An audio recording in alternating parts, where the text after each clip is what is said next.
روتا ہوا آتا ہے گھر میں کونے میں جا کر روتا ہے, ماں پوچھتی کیا ہوا,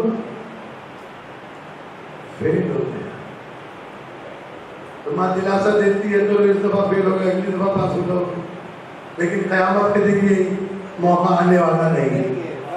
یہ موقع زمین کا ہے کہ دانے ہاتھ میں نام اعمال لیا جائے, اور اسی کے ساتھ والی آیت کہتی ہے فمن کانا فی ہذہ اعمی فہو فی الآخرۃ اعمی, جو اس دنیا میں اندھا ہو گیا وہ آخرت میں بھی اندھا اٹھے گا.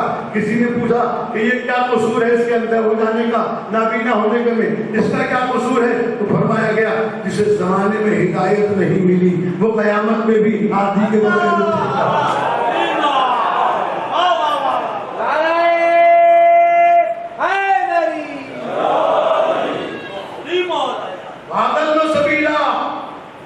اس کا رستہ گمراہی والا رستہ ہے, لہذا دنیا میں امام کو پہچان لو, جہاں امام ہوگا وہیں غلام بھی ہوگا. اگر امام کو نہ پہچانا, اگر امام جہنمی ہے تو پیچھے والا بھی جہنم ہی جائے گا, اس لیے کہ وہاں لائنیں لگیں گی, لائنیں لگیں گی. ہر زمانے کا امام اپنی امت کے ساتھ کھڑا ہوگا, اور وہاں لائن بدلنے کی اجازت نہیں ہوگی. فرشتے کھڑے ہوں گے, وہاں فرشتے کھڑے ہوں گے, لہذا اپنے آپ کو یہاں سنبھالو, یہاں سنبھالو. جو زمین پر ہدایت پا گیا, اسی لیے میں نے کل کہا تھا کہ ہدایت اللہ سے مانگتے ہو تو ہادی بھی اسی سے مانگو. اگر ہدایت اس سے مانگی ہے تو ہادی اپنا نہیں بنا سکتے آپ, اس سے ہدایت مانگی ہادی. اور یہی وجہ ہے کہ کربلا واقع ہوئی, ایک کو لوگوں نے تخت خلافت پر بٹھا کے بیعت کر دی. ابھی کل ایک صاحب میڈیا پہ کہہ رہے تھے جب اصحاب نے قیام نہیں کیا تو حسین کیوں کھڑے ہو گئے. تو میں مولانا سید ابو العلا مودودی کا جملہ سنا دوں آپ کو. وہ کہا کرتے تھے, جب ان سے کسی نے کہا کہ مولانا جب سارے صحابہ نے یزید کی بیعت کر لی تھی تو حسین نے کیوں نہیں کی؟ سارے صحابہ نے یزید کی بیعت کر لی تھی تو حسین نے کیوں نہیں کی؟ انہوں نے کہا میں صحابہ سے پوچھتا ہوں جب حسین نے نہیں کی تو تم نے کیوں کی؟ کیونکہ جنت کا معیار صحابی نہیں ہے, حسین ہے. الحسن اور حسین سیدہ شباب اہل جنت, یہ جنت کی حیثیت رکھنے والے جوانوں کے سردار ہیں. بس بات تمام ہو گئی. جو جنت کے سردار تھے, جن کے کپڑے آسمانوں سے چل کے آتے, جن کا کھانا فرشتے آن کر لے جاتے ہوں, تو کبھی سائل کو دروازے سے خالی نہ پڑ جاتے. کیا سلوک کیا ان کے ساتھ, کیا کیا ان کے ساتھ امت نے. عزیزان گرامی, دربار میں جب آئے ہیں دربار میں جب آئے جناب مختار کو بلایا گیا. جناب مختار سے ابن زیاد کہتا ہے حسین سے ملو, آگے کہ زندگی رہی تو ضرور. خدا کی قسم, اور ظلم میں بھی جناب مختار کے اوپر بھی انگلیاں اٹھنے لگی. جناب مختار علیہ السلام ہے, ان پر ائمہ اہل بیت علیہ السلام نے سلام کیا ہے. امام سجاد علیہ السلام نے جن کو اپنی فرمائشیں بھیجی ہیں, امام مختار سے کہتا ہے ملو گے, کا زندگی رہی تو ضرور ملو گے. پھر اگر اس دربار میں تجھے ملوا تو حسین ہوا ہے. امام مختار رو کے کہتے ہیں خدا شرابی کا دربار, خدا میرا آقا حسین, خدا میرا مولا حسین, خدا یزید, خدا شرابی کا دربار. ملاؤن نے خاردار چھڑی سے وہ کپڑا ہٹایا جس کے نیچے تشت میں حسین صلی اللہ علیہ وسلم رکھا ہوا تھا۔ ملعون کہتا ہے پہچان کون ہے یہ؟ پہچانا جناب مختار نے غور سے، مختار کو جلال آ گیا، اللہ اکبر کہا اور زنجیریں ٹوٹ گئی۔ محمد کو کیا کرنا، زنجیریں ٹوٹ گئی، برابر میں کھڑے ہوئے سپاہی کی تلوار کے قبضے پہ ہاتھ ڈالا،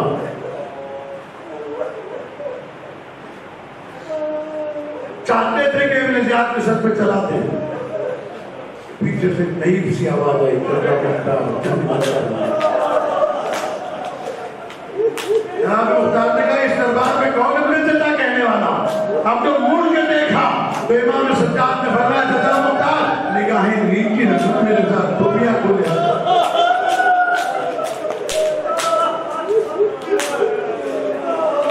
میرے ساتھ دھوبیاں ننگے سر ہیں،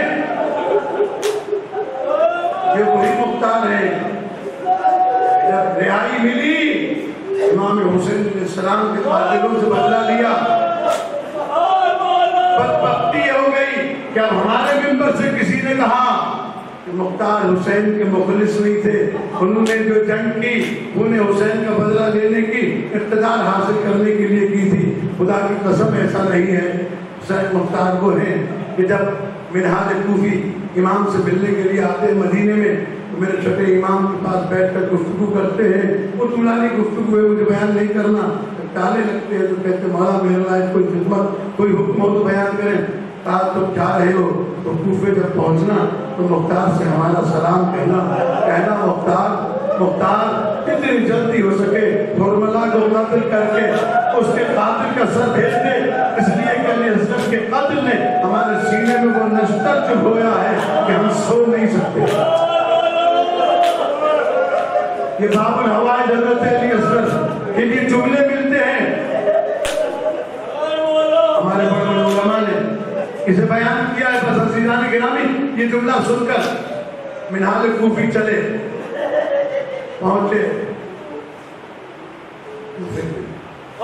دربار مختار میں پہنچے، سلام کر کے کرسی پر بیٹھ گئے۔ ابھی تھوڑی دیر گزری تھی کہ شور بچا کہ حرملہ گرفتار ہو کر آیا ہے۔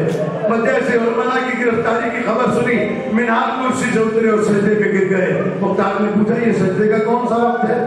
کہا میں سجدہ اس لیے کر رہا ہوں کہ اللہ نے میرے امام کی دعا کتنی جلدی قبول کی۔ ابھی تو میں نے تمہیں بتایا نہیں تھا کہ امام نے سلام کہا ہے جتنی جلدی ہو سکے حرملہ کو قتل کر کے اس کا سر ہمارے پاس بھیج دو کہ علی اصغر کے قتل نے ہماری نیندیں اڑا دی ہیں، ہمارے سینوں میں وہ نشتر ہویا ہے، ہم سو نہیں سکتے۔ عزیزان گرامی جناب مختار نے بلایا اور کہنے لگے حرملہ بتا تو نے کربلا میں کیا کیا سفر کیا؟ عزادارو ظالم خدا لعنت کرے کہتا امیر نہ پوچھتا تو بات کہا نہیں تجھے بتانا پڑے۔ کربلا ملعون کہتا ہے میں نے 3 تیروں کے نشانے پہ لگائے اور 3 تیر میرے نشانے سے خطا ہو گئے۔ جو 3 تیر نشانے پہ لگے، پہلا تیر اس وقت چلایا جب عباس مشکیزہ بھر کے چلائے،